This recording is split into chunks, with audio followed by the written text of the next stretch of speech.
이진우의 손에 잡히는 경제.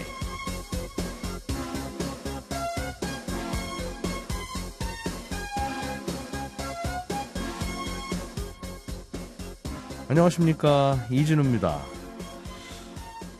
우리나라 국책연구기관인 한국조세재정연구원이 나이가 젊으면 투표권을 더 많이 1인 1표가 아니라 1인당 4표 정도는 주자는 그런 파격적인 제안을 내놨습니다.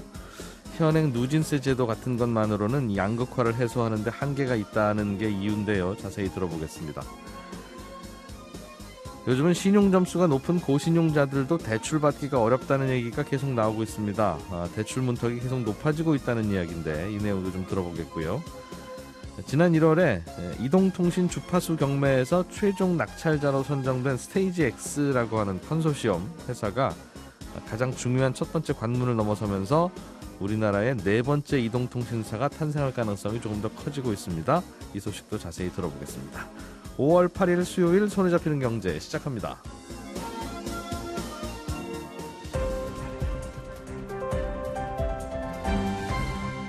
이진우의 손에 잡히는 경제. 네, 오늘은 성은영, 남국민, 김치형 세 분의 전직 기자님들 모시고 경제 뉴스들 또 재미있게 들어보겠습니다. 세 분 어서 오십시오. 네, 안녕하세요. 자, 오늘은 가장 흥미로운 뉴스 중에 하나죠. 조세재정연구원이 1인 1표제 이거는 좀 불공평하다. 어떤 분들한테는 3표, 어떤 분들은 4표 이렇게 주는 게 오히려 공평할 수도 있다라는 네. 보고서를 조세재정연구원이 내놨어요. 네, 이게 뭐 불공평하다는 건 아니고요. 뒤에 말씀하신 도리어 이게 차등 투표제를 하는 게 더 공평할 수도 있다. 요렇게 표현하는 게 맞을 것 같고요.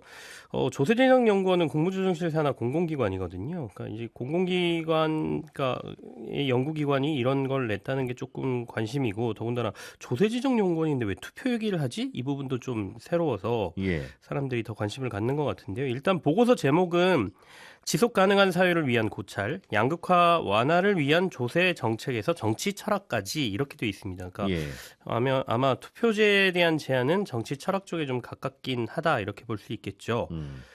다소 파격적인 주장인데 차등이라고 했으니 누구에게 그럼 투표권을 한 장 이상 더 주느냐 이게 중요할 거 아니겠습니까? 이들의 주장은 저연령, 저소득자에게 더 많은 투표권을 주자 이렇게 돼 있는데요.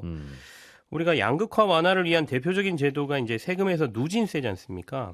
누진세 제도를 시행함에도 양극화가 더 심각해지니 네. 상대적으로 자신들의 목소리 반영이 어려운 이들에게 경제정책 등에 대한 투표권을 더 부여해서 양극화를 해소해보자 이런 제안이라고 볼 수 있겠습니다. 투표권을 1인 1표가 아니라 네. 뭔가 취약해 보이는 계층에게 투표권을 더 주면 그 얘기죠? 네네. 그러면 양극화가 해소될 것이다. 그런 뜻입니까? 해소될 것이다라는 결론을 낸 건 아니고요. 예. 이렇게 해보는 건 어떻겠느냐라는 제안에 가깝다라고 봐야 될 것 같은데요. 그러니까 이들이 주목하는 거는 누진세가 제대로 작동하지 않고 있다라는 부분이에요. 그러니까 부자에게 세금을 많이 걷어 사회적 약자를 지원한다는 개념이 이제 누진세인데 예. 근데 실제 늘어나는 세수가 취약계층에게 적절히 사용되면 사회적 갈등이 좀 줄어들어야 되는데 지금은 부유층이 정치 권력을 장악하면서 취약계층에 대한 사회적 구조 개선이 잘 이루어지지 않는다 이렇게 보고 있습니다. 그러니까, 양극화는 여전히 심하더라. 네네. 그러니까 예. 거둘 때 우리가 세금을 어차피 한 주머니에 다 걷지 않습니까? 그리고 예. 나서 뭐 누진세로 더 걷었다 그래서 그거는 따로 사회 취약계층을 사용할 돈이야 이렇게 빼는 건 아니니까 그러다 보니 이 돈을 나눴을 때는 정치 권력이 강한 쪽에서 예. 구조상으로 본인들이 유리한 쪽으로 돈을 더 가져가게 돼 있다라는 거예요. 그렇다면 이제 사회 취약계층의 정치적 입지를 강화해야 이런 배분 싸움에서 균형이 맞추어질 것이다 이런 주장인 것이죠. 그러니까 예. 결국 이 보고서는 정치제도 개혁이 양극화 문제를 완화할 뭐 근본적인 대안이라기보다는 또 하나의 대안이 될 수 있다 이렇게 생각해보자. 네. 그 생각해보자라는 게 그러면 저소득층일수록 투표권을 좀 더 주고 한 3장쯤 주고 네네. 고소득층은 뭐 한 장만 주거나 너무 부자면 선거 2번 일단 한 번만 투표하세요. 0.5개 드려요. 뭐 네. 굳이 재밌게 하자면 네네. 그렇게도 해보자라는 뜻이에요. 그렇습니다. 그러니까 이게 보면은요, 갈수록 이제 출생률이 떨어지면서 그러니까 이거는 연령별로도 차등권을 좀 주자라고 돼 있거든요. 그러니까 네. 출생률이 떨어지면서 현재 우리나라 인구 구조가 완전히 역피라미드 구조로 돼 있는 상황이지 않습니까? 그러니까 예. 실제 2022년 통계청 인구 자료 보면 우리나라 20대 인구는 626만 명, 50대 인구는 834만 명. 그러니까 20대 인구가 50대에 비해서 한 75% 수준이거든요. 예. 그러면 이들 주장을 근거로 보면 차등 투표제를 도입해서 20대에게는 한 4표 정도 주고 네. 50대에게는 1인당 3표를 부여하는 거죠. 이게 오히려 형평성 있는 제도일 수 있다 이렇게 주장을 하고 있고요. 이게 그러니까 젊은이들은 앞으로 우리나라에 살 날이 많으니까 이 나라에 좀 더 적극적으로 관여하고 의사 결정을 해야 하니 많이 준다 이게 아니라 네네. 그냥 노인들 숫자가 너무 많으니 젊은이에 비해서 네. 젊은이들의 목소리가 덜 반영될 수 있으니까 젊다는 이유로 투표권을 더 주는 것도 생각해 보자. 그렇죠. 그러니까 연령별로 똑같은 비중의 목소리를 내게 만들자 뭐 이렇게 보시면 될 것 같은데 그러니까 이제 자산이 이제 고성장 시기를 거친 고령층에 지금 고여 있는 상태고 예. 이게 세대로의 부의전이 잘 일어나지 않는 상황에서 정부의 경제 정책을 고려할 때 2030 세대의 희망을 반영할 필요가 있다라는 취지라고 이 설명은 하고 있어요. 예. 대표적인 게 어제 우리도 얘기했지만 연금 개혁 같은 논란이 굉장히 심하지 않습니까? 그렇죠. 네. 그거 하려면 이제 뭐 이미 연금 많이 받아 드신 분들, 네. 뭐 또 오늘 앞으로 내기만 하고 받지는 못할 젊은이들, 뭐 이러면서 서로 그러니까 이제 어제도 2030 세대의 목소리는 전혀 반영이 안 되고 있다 이런 말을 했지 뭐 않습니까? 그런 네. 재밌네요. 어떻게 생각하십니까?라고 여쭤보면 막 뜨거운 토론이 왔다 갔다 할 것 같은 주제이긴 한데 그래도 뭐 맨날 하던 얘기보다는 새로운 발상을 이야기하는 게 재미있긴 한데 이런 주장이 나왔군요. 근데 그건 그렇게 따지면 모르겠습니다. 그 전라도 경상도도 서로 네. 인구가 다르잖아요.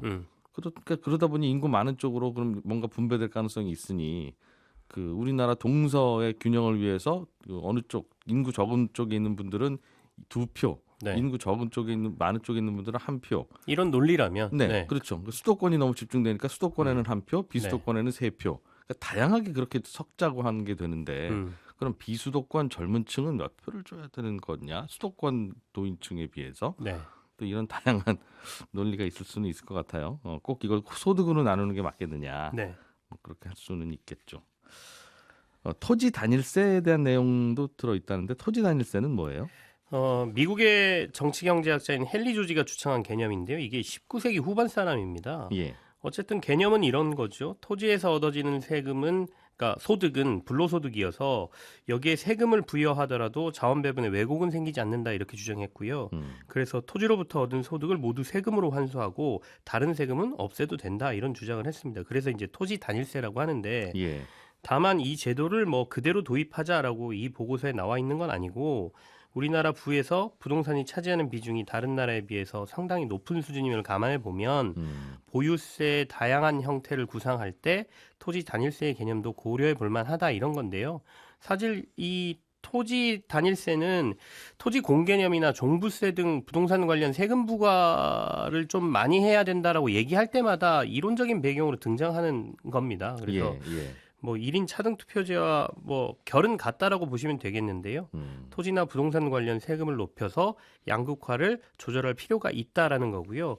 반대로 얘기해 보면 그만큼 지금 양극화 문제가 굉장히 심각하니 이런 것까지도 우리가 고려해야 되는 상황이다라는 주장으로 봐야 될 것 같아요. 그렇게요. 워낙 이 양극화가 잘 안 줄어드니까 네. 이제 다양한 상상력들도 동원이 되는 건데 가끔은 그런 생각도 해봅니다. 그러면 5천만 국민들에게 전부 다 똑같은 돈을 다 나눠주고 시작해보자 리셋.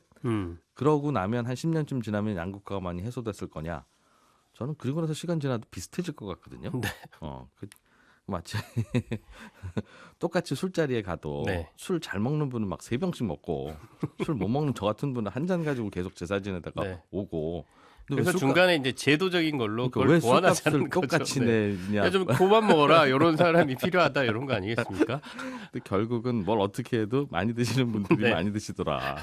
이제 그런 거 아닌가 하는 생각도 들고 아무튼 좀 파격적인 주장이었네요. 자, 남궁민 큐레이터가 갖고 오신 소식. 요즘 대출 받으려는 분들 중에는 신용 점수가 많이 높아도 대출이 안 나가는 경우가 늘고 있다면서요? 예, 맞습니다. 그러니까 최근에 신용 점수가 전체적으로 가파르게 높아지면서 생긴 현상인데요.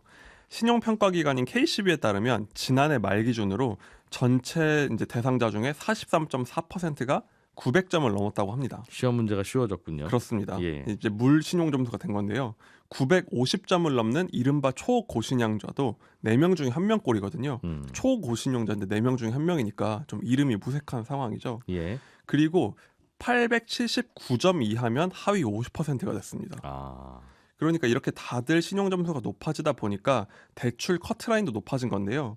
5대 주요 은행과 이제 인터넷 은행 이런 데서 신용 대출 받은 사람들의 평균 신용 점수는 924점으로 나왔거든요. 예. 그런데 이게 지난해 말에만 해도 896점이었어요. 합격자 평균이 그렇습니다. 그러니까 오. 그 사이에 30점 가까이 가파르게 오른 겁니다.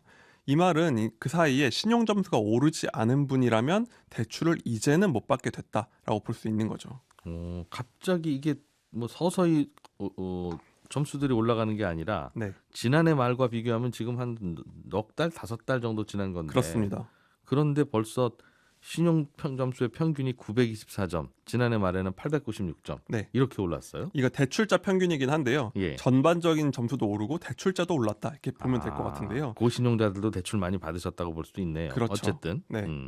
그 사이에 엄청 빠르게 오른 거예요. 그래서 왜 이런 점수 인플레이션이 생겼을까요? 이 요인을 크게 두 가지로 꼽는데요. 일단 좀 더 긴 시간으로 보면요. 실제로 사람들이 신용관리를 열심히 한 영향이 있다. 이렇게도 봅니다. 그러니까 신용점수의 중요성이 워낙 커지고 요즘은 뭐 네이버, 카카오 같은 앱으로도 손쉽게 뭐 건보료 납부 정보, 통신비 내역 이런 것만 내도 신용점수가 오르거든요. 저도 해봤는데 뭐 10점씩 오르기도 하고 하더라고요. 예. 그런 걸 이걸 많이 쓰는 분들이 많아지다 보니까 실제로 이런 점수가 많이 반영이 되기도 하고 이게 자주 보다 보니까 이거 관리해야 되겠다 하면서 전반적인 관리 수준이 높아진 점도 있긴 합니다. 또 한 가지 꼽히는 건요. 이렇게 단기간에 오른 건 그럼 어떻게 설명할 것이냐 하면은 코로나 이후에 정부가 대규모로 이제 신용 사면을 많이 시행한 영향이다 이렇게 보고 있습니다.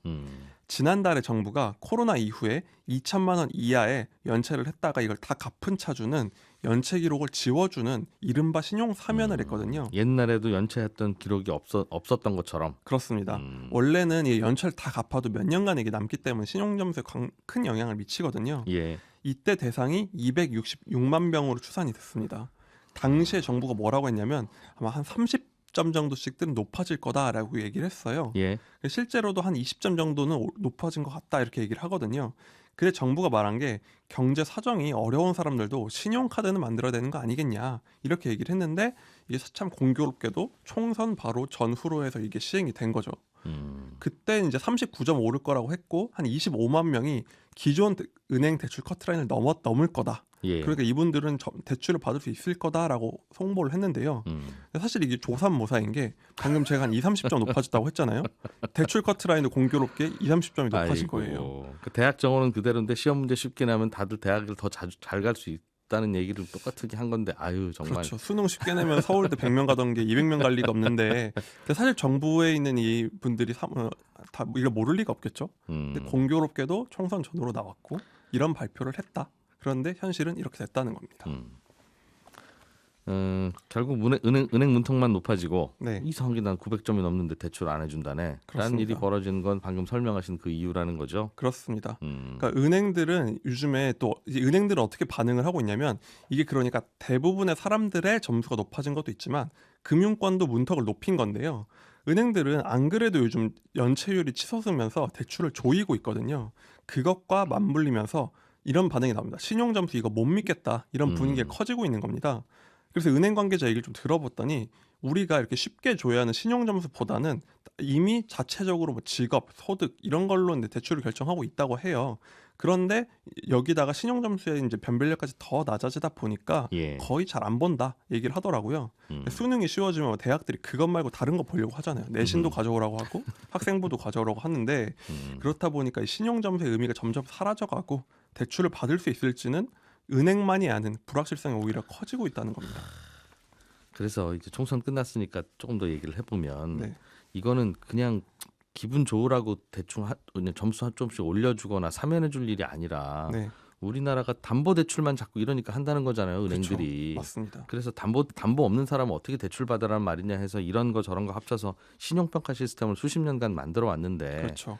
가끔씩 이렇게 선심정책 펴야 될 때마다 이런 식으로 흐트러 놓으면 선심정책 자체가 문제인 것도 문제겠지만 이 시스템 체계가 다 망가지잖아요. 이렇게. 그렇습니다. 지금 그게 문제인 게 이 신용점수는 저도 볼 수 있고 모두가 볼 수 있으니까 내가 이렇구나 생각을 하면 되는데 이거는 사실 은행들은 거의 가치가 없는 정보라고 한다는 말은 제가 대출을 받을 수 있을지는 은행 창구 너머에 있는 사람만 안다는 거예요. 예. 그러니까 제가 예측 가능성이 떨어진다는 거고요. 이 더 큰 문제가 뭐냐면 이전까지 신용을 겨우겨우 지켜온 중저신용자들 같은 경우엔 전반적인 문턱이 높아졌다고 했잖아요. 그럼 제2금융권도 문턱이 높아졌거든요. 그러면은 그렇겠죠. 거기서 버티고 있던 중저신용자들은 저신용자들이 연체 기록이 삭제되면서 갑자기 동급이 돼버린 거예요. 그러다 보니까 이 안에서는 오히려 금융권 밖으로 밀려나는 사람이 나온다. 이런 지적이 나옵니다. 그렇겠죠. 은행들이나 뭐 제2금융권에서도 신용 점수가 똑같이 잘 나오고 있으면 이분까지만 해드리고 이분은 안타깝지만 못 해드립니다. 이게 될 텐데 네.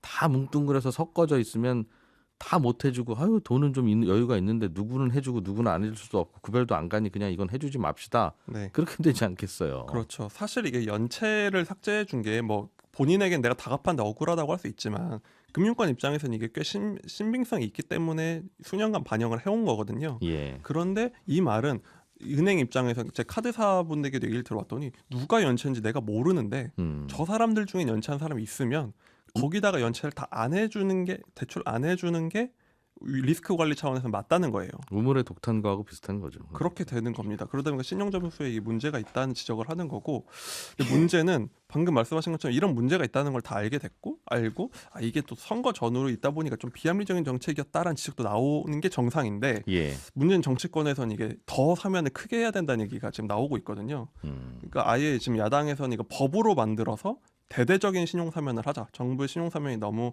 약하다. 이런 얘기를 하고 있어요. 그래서 법으로 만들어서 이걸 신용 사면을 하자고 얘기를 하고 있다 보니 앞으로 이렇게 되면 신용 점수를 잘 관리해 본 분들은 금융권 문턱이 더 높아지고 담보 없는 분들은 아마 앞으로 대출 받기가 더 힘들어지지 않을까 싶습니다. 좋은 직장을 다니고. 이게 많은 분들이 대출을 잘 받을 수 있게 되는 정책이면 뭐 해볼 만하다는 거죠. 네. 그러나 이게 등급을 다 흩뜨려 놓으면 더 대출을 못 받는다니까요. 그나마 대출을 10명 중에 8명은 받을 수 있었는데 이제 다 흩뜨려 놓으면 모르겠으니까 담보만 갖고 오세요가 되는 건데. 치열한 입시 경쟁을 물수능으로 타게 한다는 거랑 비슷하지 않을까라는 생각이 듭니다.